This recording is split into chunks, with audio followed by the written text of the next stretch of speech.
Oh, that's a bad joke, I know. So as I told you, this is my first live session. I'm not very sure how good I am at it. And this situation reminds me of one great advice I received several years ago from one gentleman. And according to that, whenever you are skeptical or you are not sure about what's going on, the least you can try is just try to be very honest with your audience. And I expect my audience also to be very honest with me. So I will try my best to share all the knowledge that I have on the topic. And at the same time, I expect all of you to please ask questions wherever you feel like. And I hope together we can make this session very interactive and interesting. So let's jump on to today's topic. And I am, just pardon me for a second, I'm also seeing some of the questions here. Okay, good evening. Yeah. Okay, so hold on for a second. So today's topic is antibiotics and handle with care.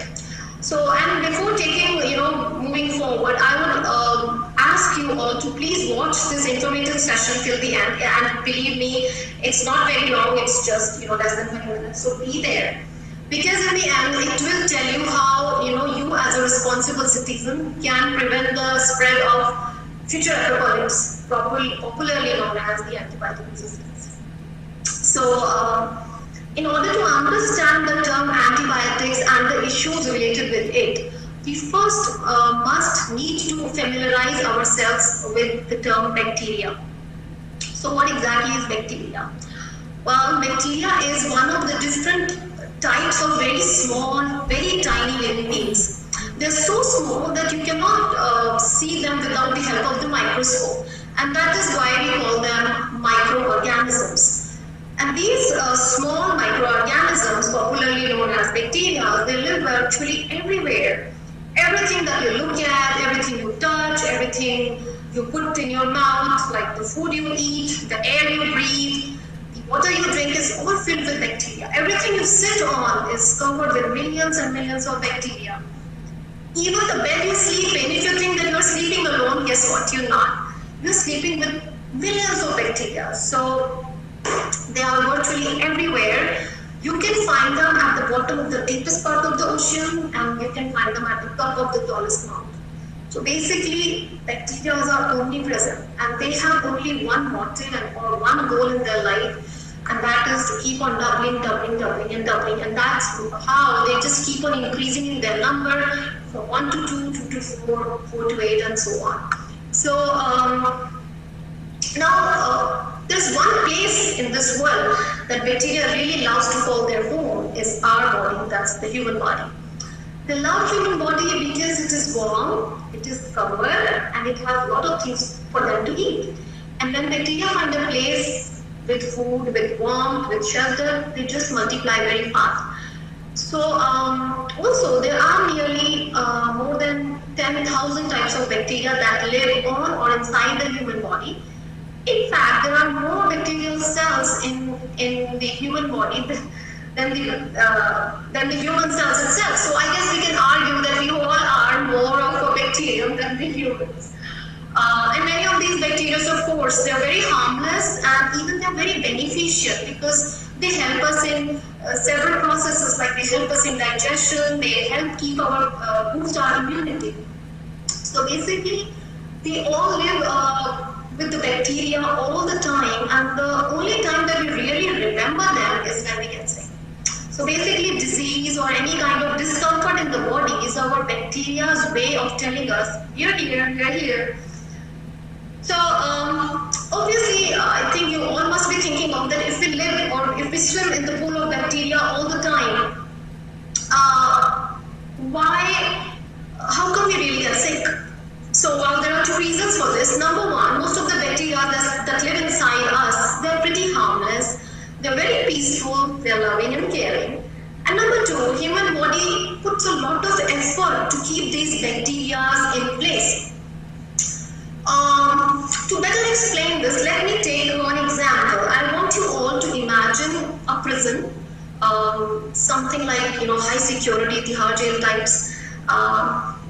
In the jails, you have prison guards, you have locked jail cells, CCTV cameras, wire. So all these are equivalent to our immune system. And this immune system keeps the bad bacteria locked inside the prison. And there are one particular type of cells in the human body which we call the white blood cells. And they work as a guards in protecting against bad bacteria.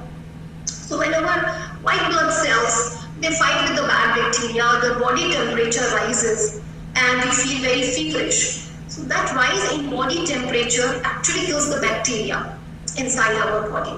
So basically, bacteria live inside the prison as a good prisoners. But every once in a while, the really bad bacteria escapes the prison of the immune system inside the body and causes infections, diseases, and sometimes, to the rare extent, it can also cause deaths.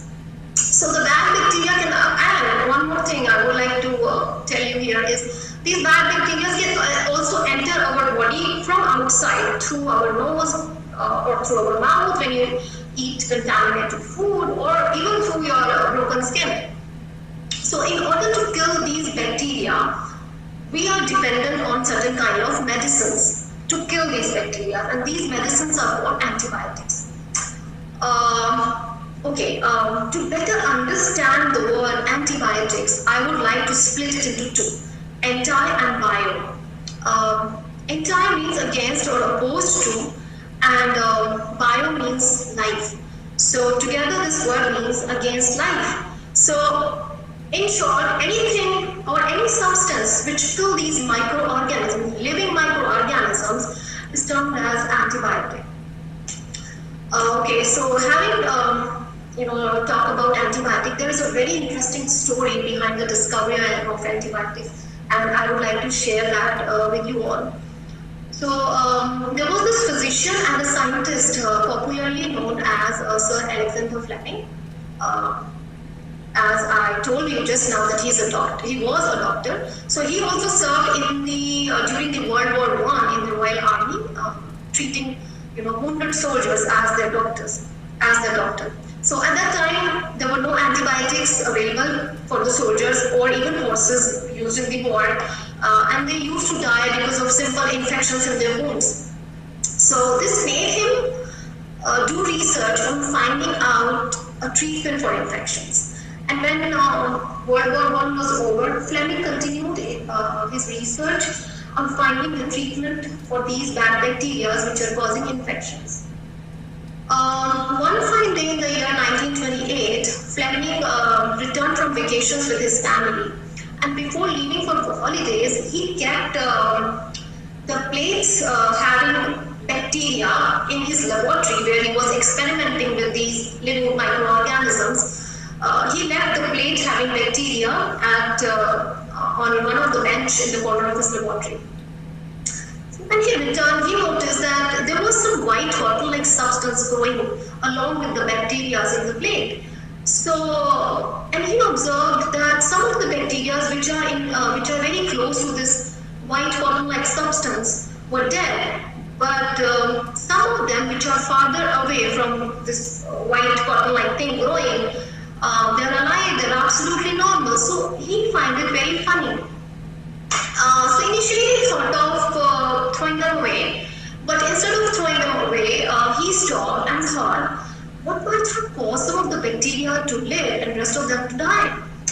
So he put a lot of time and effort into it and to understand this phenomena, and he found later on that some of the bacteria were died because of that white cotton-like thing, which he later found it to be fungus, which is another different kind of a microorganism like bacteria but different than bacteria. So what Fleming does next? Well, obviously he started growing this fungus in the laboratory and started studying it in more details. And he figured out that the fungus produces some kind of juice which has the ability to kill this bad bacteria causing infections. And he also thought of that if this fungus juice can kill the bacteria in my laboratory, then it might can also kill the bacteria in the wounded soldiers. And guess what? He was right. So immediately he named this wonder juice obtained from this fungus as penicillin, which later became the first natural antibiotic, and he made it ready for public use in the same year, that is 1928. And in the history, penicillin was the first natural antibiotic, and it saved the lives of millions and millions of people and even the animals also. So by now, I think you all must be thinking of how exactly this penicillin or